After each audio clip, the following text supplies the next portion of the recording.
Bueno, vamos a explicar la Revolución Francesa. La Revolución Francesa es una revolución liberal y burguesa que se produce en Francia desde 1789 hasta 1815. Es liberal porque va contra el antiguo régimen y es burguesa porque la dirigirá y triunfará la burguesía. Esta imagen, este cuadro que tenéis aquí que se titula Plantando el árbol de la libertad, muestra a todos los protagonistas de la revolución. Por un lado tenemos a estos hombres de aquí, ¿vale?, que están plantando el árbol de la libertad y serían el pueblo, concretamente los más pobres del pueblo, que serían los sans-culottes. Por otro lado tenemos aquí las mujeres vestidas de blanco, que en principio pues formarían parte de esa sociedad revolucionaria, aunque conquistaron pocos terrenos, pocas libertades y derechos. Por otro lado tenemos aquí a representantes, estos dos de la Guardia Nacional, que son los que verdaderamente hicieron la revolución y triunfaron por las armas, gente del pueblo principalmente. Y por último, y el grupo más importante, serían los burgueses adinerados, que son los que la dirigen y finalmente triunfan con la revolución. Vale, un momento. Vale. Y ahora vamos a continuar. ¿Por qué es tan importante la Revolución Francesa? Pues evidentemente porque la Revolución Francesa es un modelo para todas las revoluciones posteriores de toda la Europa de la primera mitad del siglo XIX. Y la imitarán. Es decir, será como un efecto dominó en el que, bueno, pues poco a poco se irán contagiando.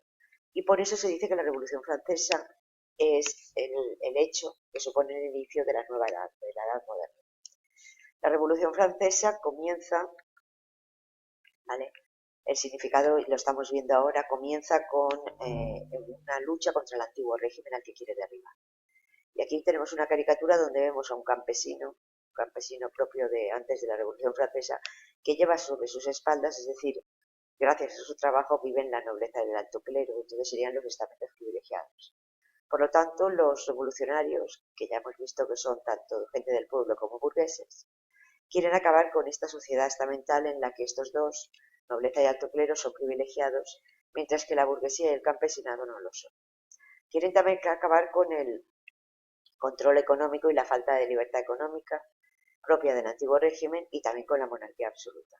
Y por lo tanto, lo que se propone la burguesía, que es que principalmente dirigirá la revolución, será acceder al poder político, es decir, una sustitución de la monarquía absoluta por la parlamentaria, establecer la libertad económica, acabando con el mercantilismo y el proteccionismo, y la igualdad de todos los grupos ante la ley, acabando con los privilegios. Es decir, que tanto el alto clero como la nobleza paguen impuestos.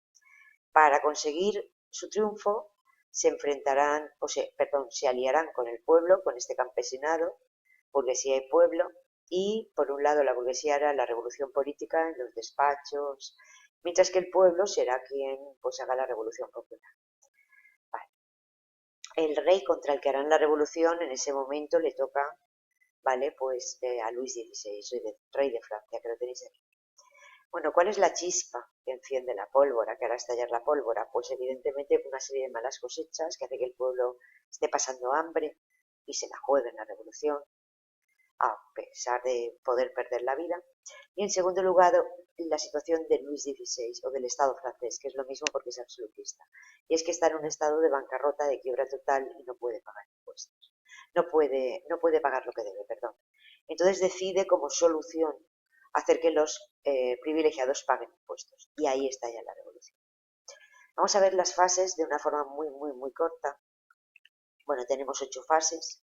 En la primera, como acabamos de decir, el rey de Francia absoluto, Luis XVI, está en bancarrota, quiere que la nobleza pague impuestos, el alto clero, y los nobles, para no enfrentarse a él y decirle que no de forma descarada, dice, vale, vale, pues reúne al Parlamento, cosa que nunca hace porque es un monarca absoluto, y según si sale que sí, pagaremos, y si no, pues no.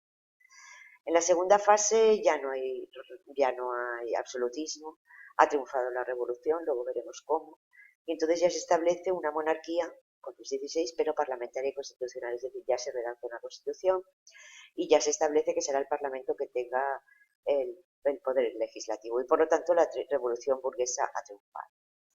En la siguiente fase, que sería la de la Asamblea Legislativa, ya se ha hecho la constitución y aquí evidentemente, bueno, pues establece el sufragio universal para crear la nueva asamblea.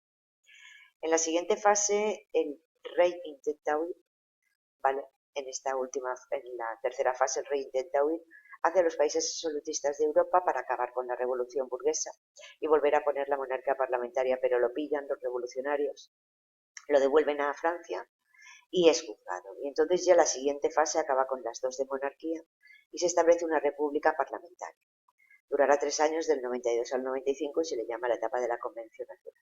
El Parlamento, en principio, lo gana un partido de derechas, centro-derecha, burgués, ¿vale? Que se llaman los girondinos, que serán los que se encargarán de guillotinar, matar a los 16 por contrarrevolución.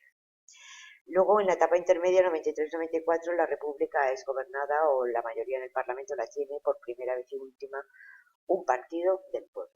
No es un partido burgués como los girondinos y los termidores, sino que es un partido de los ansculos, de los más pobres. Y aquí, bueno, pues se establece el terror, que es que continuamente guillotinan a la gente. A la burguesía no le hace ninguna gracia y en la siguiente gobierno gana en el Parlamento de nuevo la burguesía, establece a través del partido termidor, y entonces se plantea seguir con un sistema parlamentario como desde el año 89 hasta el año 95 o sustituir ese parlamento por miedo a que vuelva a ganar un partido del pueblo por otro sistema. El sistema que se les ocurre es el directorio. Quitan el parlamento, continúan con la república, pero en vez de tomar las decisiones y hacer las leyes y elaborarlas, el parlamento nombran a 5 personas que forman un directorio.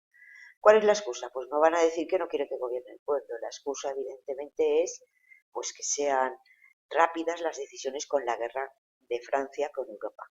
Y es mucho más difícil que un parlamento las apruebe que 5 personas. Y con la excusa de la guerra con Europa, que luego analizaremos, pues se sustituye ese parlamento por un directorio, que en el fondo esconde pues un gobierno continuado de la alta burguesía. Vale. En la siguiente fase continúa lo mismo, lo que pasa es que sustituyen esas 5 personas, la alta burguesía, por alguien muy famoso y aclamado por el pueblo. ¿Y quién será? Pues se nombrarán primer cónsul a Napoleón. Se sustituye ese directorio de 5 miembros por Napoleón, que será nombrado primer cónsul. Este señor era un gran general francés que crea ese gran imperio francés en prácticamente toda Europa, y por eso el pueblo pues está de acuerdo.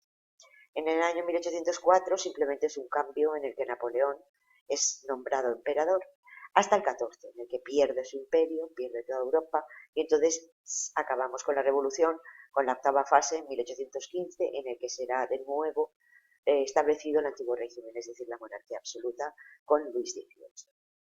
¿Vale?